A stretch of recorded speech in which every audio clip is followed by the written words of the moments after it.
दोस्तों रिलायंस पावर की बात करें तो यहाँ पे बहुत बड़ी गुड न्यूज़ निकल के आ रही है। रिलायंस इंफ्रा जो रिलायंस पावर की प्रमोटर कंपनी है उसके ऊपर जो नीलामी की प्रक्रिया की तलवार लटक रही थी वो पूरा मामला खत्म हो चुका है। और इसके पीछे सबसे बड़ा रीज़न है कि एनसीएलएटी ने एनसीएलटी के फैसले को बदल दिया है, उस पर रोक लगा दी है। और जैसे कि ऑलरेडी हमने कल ही डिस्कस किया था कि मात्र 88 करोड़ रुपीज़ की छोटी रकम के लिए कोई कंपनी को नीलाम कैसे कर सकता है जो हज़ारों करोड़ की बड़ी कंपनी हो, जबकि कंपनी की तरफ से ये भी कहा गया है कि उन्होंने सारा पेमेंट सेटल कर दिया है, उनको दे दिया है।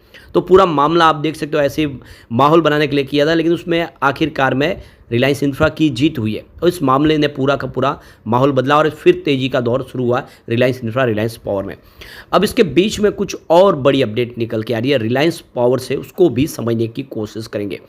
रिलायंस पावर अनिल अंबानी का एक सपना है, क्योंकि सारी कंपनियां तो उनके हाथ से खत्म हो चुकी है, नीलाम हो चुकी है, तो बचा रिलायंस इंफ्रा और रिलायंस पावर। अब कंपनी पावर सेक्टर और डिफेंस सेक्टर में कुछ बड़ा करने की प्लानिंग कर रही है। ऐसे में क्या है आगे की रणनीति, उसको समझने की कोशिश करेंगे इस वीडियो के माध्यम से। लेकिन फ्रेंड्स उससे पहले अगर आप पहली बार हमारे चैनल पे आए तो चैनल को सब्सक्राइब कर दीजिए, एक बेल आइकॉन दबा दीजिए ताकि जब भी नया वीडियो बने पहला नोटिफिकेशन आपको मिले। वीडियो पसंद आए तो लाइक से जरूर कीजिए। चलो फ्रेंड्स वीडियो स्टार्ट करते हैं। मैं हूँ आपका दोस्त एस.बी. दवे और हमारे अपने चैनल ऑनलाइन कमाई में आपका बहुत बहुत स्वागत है। तो सबसे पहले रिलायंस पावर के कारोबार की बात करें तो आज 61.10 पर क्लोजिंग देखने को मिली है, 3.75% की शानदार तेज़ी के साथ। तो कल स्टॉक के अंदर गिरावट हुई थी 5% के आसपास की। उसके पीछे वजह थी कि एनसीएलटी ने जो पूरा मामला उसमें दिवालिया प्रक्रिया शुरू करने की बातचीत की थी उसको कंफर्म कर लिया था, जिसकी वजह से माहौल बिगड़ा। लेकिन आज पूरा मामला फिर बदल गया क्योंकि इन्होंने एनसीएलटी में आगे अपील कर दी थी और तुरंत ही फैसला आया। तो आज इंट्राडे में 62 तक चला गया था, काफ़ी बेहतर किया। तो ये देख सकते हो कि अनिल अंबानी को बहुत बड़ी राहत मिली और उसका फ़ायदा देखने को मिला रिलायंस इंफ्रा में। एक ही दिन में 11% की ज़बरदस्त तेज़ी देखने को मिली। तो देख सकते हो कि कंपनी ने बताया था कि national company law tribunal appellate tribunal ने नेशनल कंपनी लॉ ट्रिब्यूनल द्वारा आदेश पारित जो किया था उसको निलंबित कर दिया है। और अब आप देख सकते हो कि उसका आदेश का मतलब निलंबित करने का मतलब ये कि अभी वो आदेश लागू नहीं होगा। तो यहाँ पे रिलायंस इंफ्रा के शेयर आज रॉकेट बन के 4 जून को कंपनी के शेयर में 11% की ज़बरदस्त तेज़ी देखने को मिली और शेयर 380 तक पहुँच गया। और शेयर के पीछे तेज़ी की सबसे बड़ी वजह है कि कंपनी ने स्टॉक एक्सचेंज को जो सूचित किया है कि national company law appellate tribunal यानी एनसीएलटी ने नेशनल कंपनी लॉ ट्रिब्यूनल यानी एनसीएलटी के द्वारा पारित आदेश को निलंबित कर दिया है।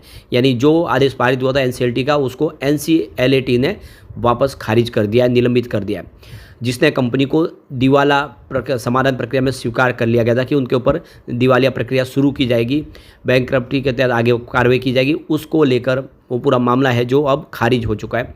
एनसीएलटी ने इस साल 30 मई को ये आदेश पारित किया था।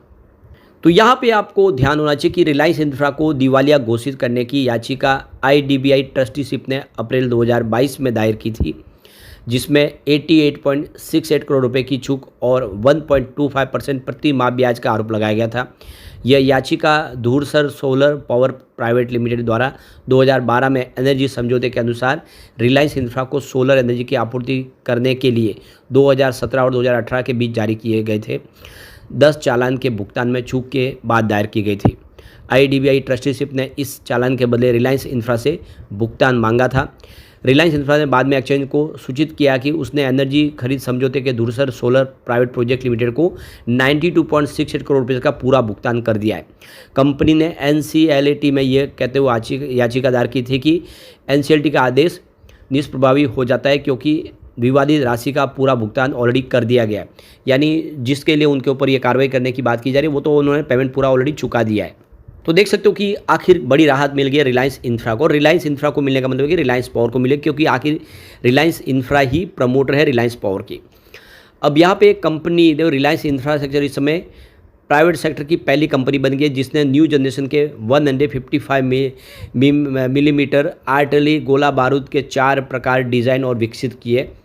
यह मेक इन इंडिया पहल के तहत भारत में रक्षा विनिर्माण क्षेत्र में एक बड़ी उपलब्धि है। इस गोला बारूद को रक्षा अनुसंधान और विकास संगठन डीआरडीओ की इकाई आर्मामेंट रिसर्च एंड डेवलपमेंट के डिज़ाइन सह उत्पादन भागीदार कार्यक्रम के तहत विकसित किया गया। सभी विकास कार्य पूरी तरह से स्वदेशी तकनीक पर आधारित है।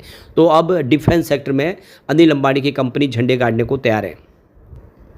कंपनी को अगले 10 वर्षों में भारतीय रक्षा मंत्रालय MOD से 10,000 करोड़ रुपए के ऑर्डर मिलने की उम्मीद है। सेना का गोला बारूद पर खर्च 2023 में 7,000 करोड़ रुपए से बढ़कर 2032 तक 12,000 करोड़ रुपए प्रति वर्ष करने का अनुमान है। ऐसे में रिलायंस एक महत्वपूर्ण हिस्सा हासिल करने की स्थिति में है, यानी एक बड़ा मौका मिल रहा है इस समय अनिल अंबानी को, और कंपनी इसके लिए तैयारी कर चुकी है। आने वाले समय इसका पूरा फायदा देखने को मिलेगा। अब एक जो बड़ी अपडेट यह है कि रिलायंस पावर को ASM लिस्ट शॉर्ट टर्म में शामिल कर लिया गया है, यानी शॉर्ट टर्म 1 ASM लिस्ट में ये शामिल किया गया। पिछले दिनों ज़बरदस्त तेज़ी बनी, ज़बरदस्त वॉल्यूम में कामकाज हुआ, जिसकी वजह से ये फैसला लिया गया काफ़ी समय के बाद, या कह सकते काफ़ी महीनों के बाद फाइनली यहाँ पे फिर से ASM लिस्ट में आए। इसका मतलब कि एडिशनल सर्विलांस मेजर पे है, यानी सेबी ऐसे शेयरों पे नज़र रखती है जिनमें बहुत ज़्यादा वॉल्यूम होता है या फिर जिनके अंदर बहुत ज़्यादा अप डाउन देखने को मिलता है शेयर की प्राइस में, तो उनको खास नज़र में रखा जाता ताकि किसी प्रकार का कोई गलत उसमें ना हो, कोई गैर फ़ायदा ना उठा ले, और इसीलिए ASM लिस्ट में शामिल किया जाता है। तो फिलहाल रिलायंस पावर को ASM लिस्ट स्टेज 1 में शामिल किया गया है। तो इतनी चिंता की बात नहीं, स्टेज 1 में ही है, और आने वाले समय हो सकता है कि फिर से यहाँ से उसको बाहर कर दिया जाए। तो यहाँ पे हाई वॉलेटिलिटी होने की वजह से शेयर को यहाँ पे ASM लिस्ट में शामिल किया गया है, और आप देख सकते हो कि आने वाले समय यहाँ पे स्टेज 2 में भी जा सकता है या फिर स्टेज 1 से बाहर भी आ सकता है, वो देखना होगा। अगर ऐसे ही हाई वॉल्यूम में कामकाज होता रहा और फिर अगर प्राइस में बहुत ज़्यादा अपडाउन देखने को मिला तो स्टेज 2 में भी जा सकता है। अब यहाँ पे आर पावर के लिए जो सबसे बड़ा अचीवमेंट है कि इनकी जो subsidies company Reliance NU energies, उनको एक LOA प्राप्त हुआ है SJVN लिमिटेड के साथ में। आप देखिए सरकारी कंपनी है जिसमें 350 मेगावाट का inter state transmission system connected solar power project बनाने के लिए 175 मेगावाट और 700 मेगावाट्स की बैटरी एनर्जी स्टोरेज के साथ में। तो कंपनी अब ऐसे ही सारे प्रोजेक्ट करने को बिल्कुल तैयार है, सरकारी टेंडर मिलने शुरू हो चुके हैं। इसके अलावा कंपनी ने भूटान के डर्क होल्डिंग प्राइवेट कंपनी के साथ में पार्टनरशिप की है। दोनों ने मिलकर 2000 करोड़ का एक जॉइंट वेंचर्स बनाया जिसमें 500 मेगावाट का यहाँ पे देखो कि 50-50 पार्टनरशिप में हाइड्रो प्रोजेक्ट करेंगे। तो कंपनी अब इंडिया के अलावा बाजू जो हमारे पड़ोसी मित्र देश है वहाँ पर भी अब प्रोजेक्ट शुरू कर चुके हैं, और आने वाले समय रिलायंस पावर कमाल कर सकते हैं, संभावना पॉजिटिव बनने लगी है। फिलहाल स्टॉक की परफॉर्मेंस अगर देखें तो stock 5 day, 10 day, 20 day, 30 day, 50 day, 100 day, 150 day और 200 डे मूविंग एवरेज से ऊपर इस समय आपको ट्रेड करता हुआ दिखा देगा। और इसका जो 14 डेज का रिलेटिव स्ट्रेंथ इंडेक्स देखें RSI, तो वो 73.07 है। अब 70 के ऊपर होने का मतलब ये कि ओवरबोट जोन में है, अगर ये 30 से नीचे होता तो ओवरसोल्ड जोन में होता। तो फिलहाल ये ओवरबोट जोन में आ गया है।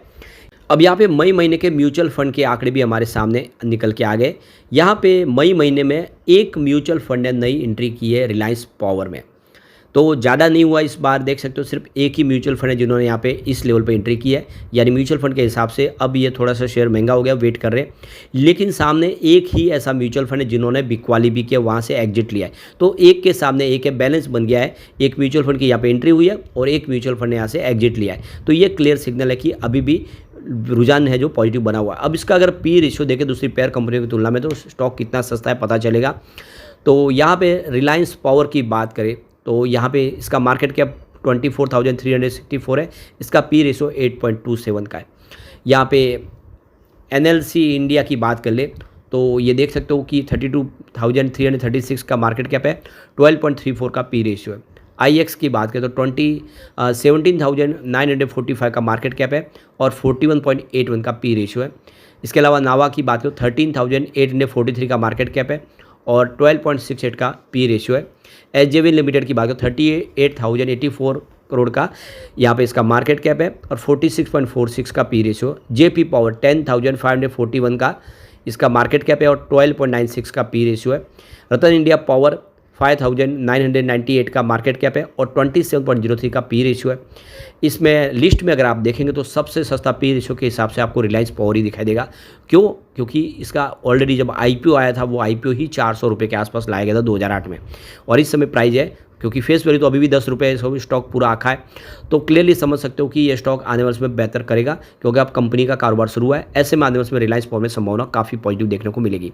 लेकिन फ्रेंड्स, कोई भी इन्वेस्टमेंट करने से पहले अपने फाइनेंशियल एडवाइजर से एडवाइस ले ले या अपना खुद का रिसर्च करें, क्योंकि मैंने वीडियो आपके एजुकेशनल पर्पज़ के लिए ही बनाया। वीडियो पसंद आए तो लाइक से जरूर कीजिए और चैनल को सब्सक्राइब कर दीजिए। Thank you friends.